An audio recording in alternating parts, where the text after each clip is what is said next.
Welcome to Pakistani real reaction. तो कैसे हैं आप सब? उम्मीद है आप बढ़िया होंगे और मजे में होंगे। मेरा नाम है मुदस्सिर, मैं हूं मुबश्शिर। सो गाइस, आज की वीडियो काफी ज्यादा इंटरेस्टिंग होने लगी है। तो वीडियो का जो टाइटल है वो है अक्साई चीन को ड्रैगन के कब्जे से छुड़ाने के लिए भारत को ये करना होगा। मतलब हिंदी में टाइटल था तो हमने ट्रांसलेट किया तो ये निकला। तो मतलब क्या सीन है कि मतलब भारत ड्रैगन, इसमें चाइना को बोला जा रहा है। क्यों भाई? बिल्कुल। तो काफी ज्यादा इंटरेस्टिंग वीडियो लग रही है। ओरिजिनल वीडियो का लिंक मिल जाएगा डिस्क्रिप्शन में। टेक्नोफीरिया की वीडियो है, इनका चैनल लाजमी सब्सक्राइब कीजिएगा।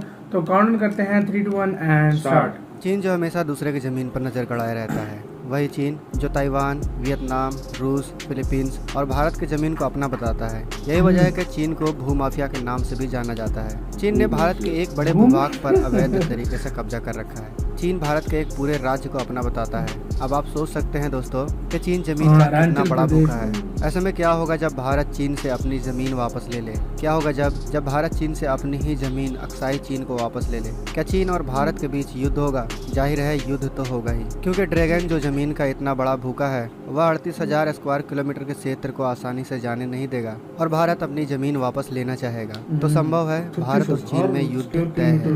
मगर सवाल यह है कि यह युद्ध कैसा होगा, क्योंकि दोनों देश परमाणु हथियारों से लैस हैं। ऐसे में अगर भारत चीन के बीच युद्ध हुआ तो क्या यह युद्ध परमाणु युद्ध में बदल जाएगा? तो आज के इस वीडियो में हम जानेंगे कि अगर भारत चीन से अपनी ज़मीन छीन लेता है तो उसके क्या परिणाम होंगे। तो आप इस वीडियो के अंत तक बने रहे, क्योंकि आज बात होगी ऐसे धोखे की जिसमें भारत ने तो हिंदी चीनी भाई भाई के नारे को स्वीकार किया, लेकिन चीन धोखा देने से बाज ना आया। उससे हिंदू चीनी भाई भाई बोलते थे। देखते हैं सीन। जैसा कि हम जानते हैं कि अक्साई चीन लद्दाख का ही एक हिस्सा है। इस नाते यह भारतीय क्षेत्र का एक अभिन्न अंग भी है, जिसको चीन ने अवैध तरीके से कब्जा किया हुआ है। हाल ही के दिनों में POK के तरह ही अक्साई चीन को लेकर भी इंडियन ऑफिसर की तरफ से कई स्ट्रॉन्ग स्टेटमेंट देखने को मिली हैं, जबकि गृह मंत्री अमित शाह भी पार्लियामेंट में यह कह चुके हैं कि पाक अधिकृत कश्मीर की तरह ही वह अक्साई चीन को भी वापस लाने के लिए प्रतिबद्ध है। सिर्फ इतना ही नहीं दोस्तों, जब पिछले साल LAC पर भारत और चीन के बीच स्टैंड ऑफ स्टार्ट हुआ था, तब इसी स्टैंड ऑफ पर बात करते हुए रक्षा मंत्री राजनाथ सिंह की ओर से यह कहा गया था कि चीन ने भारत के 38,000 स्क्वायर किलोमीटर के क्षेत्र को अवैध तरीके से कब्जा कर रखा है। और यह बात साफ है कि रक्षा मंत्री ने जिस 38,000 स्क्वायर किलोमीटर की बात कही थी वह कोई और नहीं बल्कि अक्साई चीन ही है दोस्तों।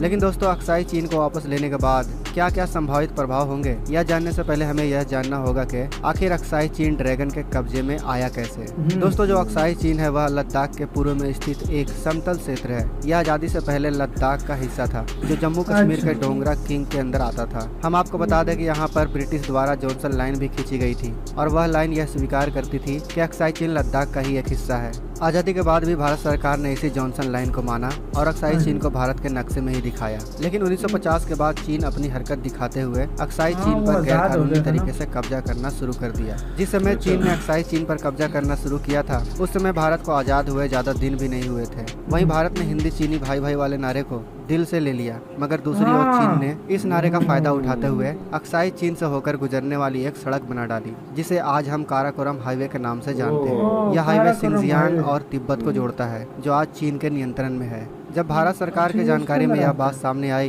कि चीन भारतीय क्षेत्र में गैरकानूनी तरीके से कब्जा कर रहा है, तब उस समय के प्रधानमंत्री जवाहरलाल नेहरू ने फॉरवर्ड पॉलिसी लागू की, जिसके तहत भारतीय सेना को भारत के क्लेम लाइन तक जाकर वहां पोस्ट स्थापित करने के आदेश थे। इस पॉलिसी के मुताबिक भारतीय सेना वहीं पे पोस्ट बना रहे थे जहां तक भारत का क्षेत्र था। लेकिन चीन ने भारत के इस कदम को एक आग्रेसन की तरह दिखाया और इसी बहाने के सहारे चीन ने भारत पर हमला कर दिया, जिसे हम 1962 इंडो चाइना वॉर के नाम से जानते हैं। इस युद्ध के क्या परिणाम थे यह हम और आप अच्छे से जानते हैं। 1962 का इंडिया चाइना वार, जिसे भारत हार गया था, उसके कई कारण थे, जिसमें एक कारण भारत की फॉरवर्ड पॉलिसी भी थी।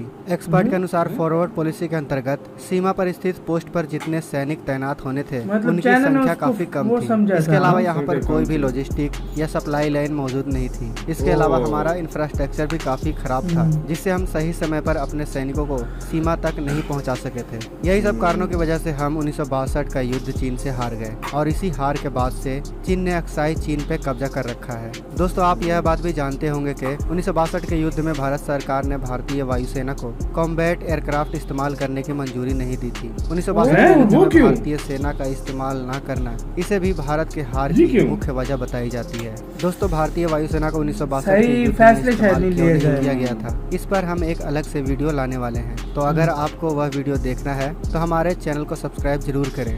खैर, आपको समझ में आ गया होगा कि अक्साई चीन आखिर चीन के कब्जे में आया कैसे। तो अब हम यह जानते हैं कि अगर भारत अक्साई चीन को वापस लेने की कोशिश करता है तो चीन या भारत का किस प्रकार के सैन्य अभियान होने की संभावना है। जैसा कि हम सभी जानते हैं दोस्तों कि चीन और भारत दोनों देश न्यूक्लियर पावर कंट्री हैं। ऐसे में यह सोचना लाजमी है कि अगर भारत ने अक्साई चीन को वापस लेने के लिए किसी प्रकार का सैन्य अभियान चलाया तो भारत पर परमाणु हमला हो सकता है।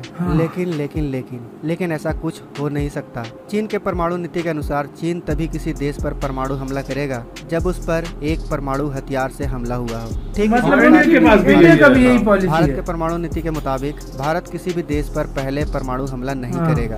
तो देखा जाए तो यह बात साफ है कि न पहले भारत परमाणु हमला करेगा और न ही पहले चीन। तो जाहिर है भारत चीन के बीच परमाणु युद्ध नहीं होगा। हाँ, भारत अगर अक्साई चीन को वापस लाने की कोशिश करता है तो चीन कन्वेंशनल वॉरफेयर जरूर करेगा। और इस कन्वेंशनल वॉरफेयर में लैंड वॉरफेयर यानी जमीन पर युद्ध और एयर वॉरफेयर यानी हवा में युद्ध काफी महत्वपूर्ण होगा। अगर बात की जाए लैंड वॉरफेयर की तो अगर भारत और चीन के बीच अक्साई चीन को लेकर युद्ध होता है तो जाहिर है यह युद्ध एक हाई एल्टीट्यूड वॉरफेयर होगा। और यह बात जानकर आपको हैरानी होगी कि हाई एल्टीट्यूड वॉरफेयर के लिए भारतीय सेना को दुनिया में सबसे बेस्ट माना जाता है। अक्साई चीन को वापस लाने वाले मिलिट्री ऑपरेशन में para SF commando, ITBP forces और स्पेशल फ्रंटियर फोर्सेस कमांडो की क्रॉस बॉर्डर कमांडो रेड जैसे स्पेशल ऑपरेशन हो सकते हैं। और इस तरह के कमांडो रेड से एक सरप्राइज अटैक को अंजाम देते हुए चीन के महत्वपूर्ण बेसिस को कब्जे में लिया जा सकता है। इसके अलावा लैंड वॉरफेयर में टैंक और आर्मेड व्हीकल भी महत्वपूर्ण भूमिका निभाएंगे। यही वजह है दोस्तों कि भारत ने चीनी सीमा पर T-90 टैंक और T-72 टैंक को तैनात भी कर रखा है, जबकि दूसरी ओर चीन ने टाई 15 लाइट टैंक को तैनात किया हुआ है। लेकिन दोस्तों हमें यह नहीं भूलना चाहिए कि हम बात कर रहे हैं अक्साई चीन की, जहां हाई एल्टीट्यूड वॉरफेयर होगा। और एक हाई एल्टीट्यूड वॉरफेयर होने के कारण यहाँ सिचुएशन काफ़ी अलग होगी, जिसके कारण यहाँ टैंकों का काम काफ़ी लिमिटेड होगा, जबकि यहाँ पर एंटी टैंक गाइडेड मिसाइल महत्वपूर्ण भूमिका निभाएंगी। वहीं अगर हम बात करें एयर वॉरफेयर की तो जब से पूर्वी लद्दाख में स्टैंड ऑफ शुरू हुआ है तब से न सिर्फ इंडियन आर्मी ने बल्कि इंडियन एयर फोर्स ने भी सीमा पर अपनी ताकत बढ़ाई है। हम आपको बता दें कि हासीमारा एयरबेस पर भारतीय वायुसेना के रफाइल फाइटर जेट्स के दूसरे स्क्वाड्रन को भी स्थापित करने की तैयारी चल रही है। हम आपको बता दें दोस्तों कि नेट से मिली जानकारी के अनुसार पिछले साल से चीन ने LAC पर अपने एयरबेस को काफी तेजी से अपग्रेड किया है। हालांकि वो बात अलग है कि इस मामले में भारत के पास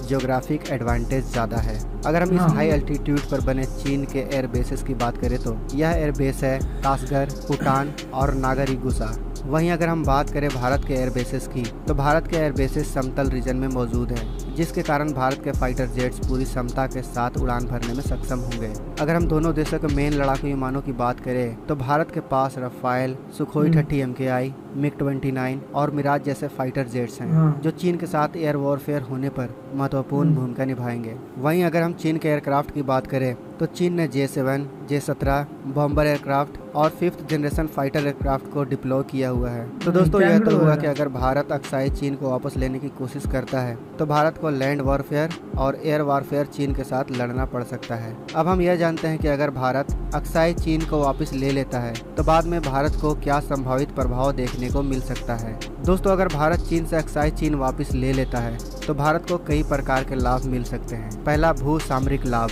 स्पष्ट है कि अक्साई चीन का भारत के कब्जे में आने के बाद लद्दाख का जो काराकोरम हाईवे है वह भारत के नियंत्रण में होगा, जिस वजह से अगर भारत चाहे तो सिंगजियांग और तिब्बत के प्रांत जो चीन के नियंत्रण में हैं, उनके कनेक्टिविटी को कट कर सकता है। और इन दोनों प्रांतों का कट हो जाना चीन के लिए एक बड़े सर दर्द की तरह होगा, क्योंकि सिंगजियांग में इलीगल एक्टिविटी होती रहती है। साथ ही तिब्बत भी चीन के खिलाफ आवाज उठा सकता है। ऐसे में अगर भारत ने इन दोनों प्रांतों को कट किया तो चीन के हाथ से ये दोनों प्रांत निकल सकते हैं, जो चीन के लिए एक बुरे सपने से कम नहीं होगा। दूसरा, युद्ध का मैदान अक्साई चीन में चला जाना।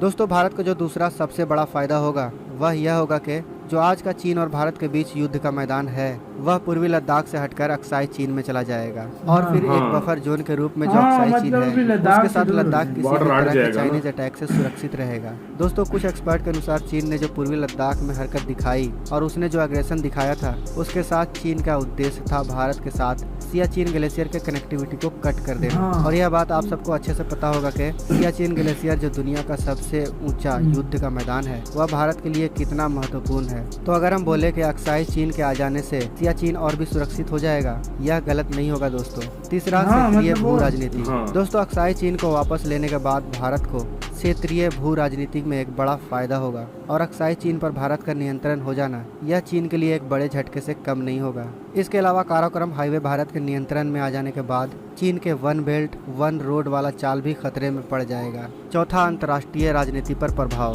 दोस्तों, वर्तमान में देखा जाए तो चीन का कोई ऐसा पड़ोसी देश नहीं है जिसका चीन के साथ सीमा विवाद न हो। ऐसे में हर देश चीन को अग्रेसन से ही देखता है। तो ऐसे में अगर भारत चीन से अपनी जमीन वापस ले लेता है तो चीन के विस्तारवादी नीति से परेशान देशों के लिए भारत एक लीडर के रूप में उभर कर सामने आएगा। सिर्फ इतना ही नहीं दोस्तों, दुनिया भर में जहाँ जहाँ भी एंटी चाइना प्लेटफॉर्म है वहाँ भारत की वैल्यू बढ़ जाएगी। पांचवा, इकोनॉमी में नुकसान। चीन को जो पांचवा सबसे बड़ा झटका लगेगा वह होगा इकोनॉमी का। लेकिन हम आपको बता दें कि जितना इकोनॉमी का नुकसान चीन को होगा शायद उससे ज्यादा नुकसान भारत को हो जाएगा। और ऐसे भी कहावत है कि युद्ध चाहे किसी भी देश के साथ या किसी भी तरह से हो, उसका नुकसान दोनों देशों को उठाना ही पड़ता है। और अगर भारत अक्साई चीन को वापस लेगा तो उसकी कीमत तो चुकानी ही पड़ेगी, क्योंकि दोनों ही देशों के पास अच्छे और एडवांस हथियारें मौजूद हैं। हालांकि हम आपको पहले ही बता चुके हैं कि दोनों ही देशों द्वारा परमाणु हथियार इस्तेमाल करने की संभावना ना के बराबर है। लेकिन भारत और चीन के बीच होने वाले कन्वेंशनल वॉर ही इस युद्ध को महंगा और विनाशकारी बना देगा, क्योंकि दोनों देशों के पास एक से बढ़कर एक हथियारें मौजूद हैं। इसके अलावा भारत को अगर अक्साई चीन को चीन के चंगुल से छुड़ाना है तो भारत को अपनी सैन्य क्षमता बढ़ानी होगी। और जाहिर है जब भारत अपनी सैन्य क्षमता बढ़ाएगा तो कीमत तो लगेगी ही। दोस्तों, अगर हम बात करें अक्साई चीन को लेते समय चुनौतियों की, तो ये हम सभी जानते हैं कि वर्तमान समय में चीन भारत की तुलना में आर्थिक और सैन्य दोनों तरफ से मजबूत है। अगर भारत को चीन से अक्साई चीन लेना है तो भारत चीन के बीच यह जो गैप है उस गैप को बराबर करना होगा, तभी भारत अक्साई चीन को वापस ला सकता है दोस्तों। हालांकि हम बात करें सिर्फ लद्दाख क्षेत्र की तो भारत लद्दाख क्षेत्र में चीन से कई तरीकों से एडवांस है, क्योंकि चीन भले ही आर्थिक और सैन्य रूप से भारत से मजबूत हो लेकिन हाई एल्टीट्यूड पर भारत के मुकाबले ज्यादा लड़ाई होगी हाई एल्टीट्यूड पे, जितना वह अपने आप को दिखाता है। क्योंकि चीन के पास एक स्पेशल प्रोपेगेंडा फोर्स है जो चीन को बढ़ा चढ़ा कर दिखाने की कोशिश करता है। इसके अलावा एक सच यह भी है दोस्तों कि जो हमारा एक्शन की टाइमिंग है वह परफेक्ट होना चाहिए, यानी हमें ऐसे समय में कदम उठाना चाहिए जिस समय चीन किसी न किसी वजह से कमजोर हो, फिर चाहे वह अंदरूनी समस्या हो या वह दूसरे देश के साथ युद्ध में व्यस्त ही क्यों न हो। इसके अलावा हमें चीन की तरफ से आने वाले पॉसिबल रिएक्शन के लिए भी तैयार रहना होगा। हम अगर अक्साई चीन को चीन के चंगुल से छुड़ा लेंगे तो काफी हद तक चांस है कि चीन दोबारा भारत की जमीन को कब्जाने की कोशिश कर सकता है। ऐसे में भारत की तैयारी ऐसी होनी चाहिए कि चीन किसी भी हाल में उसे वापस न ले पाए। इसके अलावा भारत को अक्साई चीन वापस लेने से भारत के दूसरे फ्रंट जैसे अरुणाचल प्रदेश के सुरक्षा को और मजबूत करना होगा। दोस्तों, अब आप लोगों में से कई लोगों के मन में यह सवाल जरूर आ रहा होगा कि आखिर भारत अक्साई चीन को लेगा कब। दोस्तों, इसका सीधा सा जवाब है कि यह कोई नहीं बता सकता कि भारत अक्साई चीन को कब लेगा। हाँ, यह भारत सरकार और भारतीय सेना के टॉप लीडरशिप पर डिपेंड करता है। तो दोस्तों, आज के इस वीडियो में बस इतना ही। आप इस वीडियो को तो ये वीडियो खत्म, ओरिजिनल वीडियो का लिंक मिल जाएगा आप लोगों को डिस्क्रिप्शन में। तो यार मतलब इन्होंने काफी डिटेल में बताया सब बहुत कुछ, ज्यादा डिटेल और देखा जाए तो भाई अक्साई चीन अगर मतलब चाइना के हाथ से जाता है तो वो जो क्राकरम का बेल्ट है जहाँ से मतलब सी स्टार्ट हो रहा है तो उसको काफी बड़ा नुकसान होना है, ये बात है। ये तो है, ये तो और दूसरी बात अक्साई चीन मतलब एक बहुत इंपॉर्टेंट होगा, फिर लद्दाख से ध्यान हटके चीन का फिर से अक्साई चीन की तरफ हो जाएगा। इंडिया का भी लद्दाख को सिक्योर करने से हटके सीधा जाके अक्साई चीन पे। यार जब युद्ध स्टार्ट होता ना किसी भी मौके पर, वो फिर एक जगह महदूद नहीं रहता, वो फैल जाता है, वो मुख्तलिफ जगहों पे फैल जाता है, मुख्तलिफ जगहों पे फैल जाता है। अब देखो पिछले दिनों जब इन्होंने किया था, चाइना ने इंडिया की जगहों पे कब्जा किया था, तो उसके बाद इंडिया ने उनकी काफी सारी चोटियों पे कब्जा कर लिया था। ये होता है, ये चीजें कितने माउंटेन एरिया पे कब्जा कर लिया था अपना। और इसमें बताया गया कि न्यूक्लियर कोई नहीं यूज करेगा, क्योंकि दोनों की पहले यूज करने की पॉलिसी है, एयरफोर्स की होगी और दूसरी जमीनी लड़ाई तो होगी और ये हाई एल्टीट्यूड पे, इसलिए वो कमजोर है कि चाइना को एक्सपीरियंस इस चीज का नहीं है, क्योंकि चाइना के पास एक्सपीरियंस फिलहाल इस चीज का नहीं है। और बेशक आपके पास बेस्ट टेक्नोलॉजी और जो भी मतलब उसमें जितना पैसा हो सब कुछ हो, लेकिन माउंटेन वॉरफेयर में वर्ल्ड की जो बेस्ट मानी जाती है इंडियन आर्मी है, तो मतलब उसके चांसेस बहुत कम है यार उधर भाई, सीरियसली। हाँ। लेकिन फिर भी कहते हैं एनिमी को लाइटली नहीं लेना चाहिए, नहीं लेना चाहिए। हाँ कभी भी मतलब, क्योंकि हम तो यही कहते हैं कभी भी किसी के साथ युद्ध न हो, लेकिन जो सूरत हाल इस टाइम चल रही है, जिस तरह चाइना कर रहा है, जो अभी एयरबेस बना रहा है, अच्छा चाइना अभी एक एयरबेस बना रहा है अपना, क्योंकि इंडिया को बहुत ज्यादा एडवांटेज है, क्योंकि उसके पास एयरबेस ऑलरेडी। और भाई मैं दूसरी बात जो बोलता हूँ कि मतलब जो इंडिया जो चाइना, उसके पास ऑलरेडी दुनिया का तीसरे नंबर पे सबसे बड़ा कंट्री है एरिया वाइज, और इंडिया के पास 7वें नंबर पे, ठीक है। लेकिन चाइना को मतलब यार थोड़े से एरिया के लिए क्या यार, मतलब मुझे समझ नहीं आती यार, पता नहीं क्या भाई करते हैं, मतलब यार इतने बड़े बड़े असल में ये ऐसा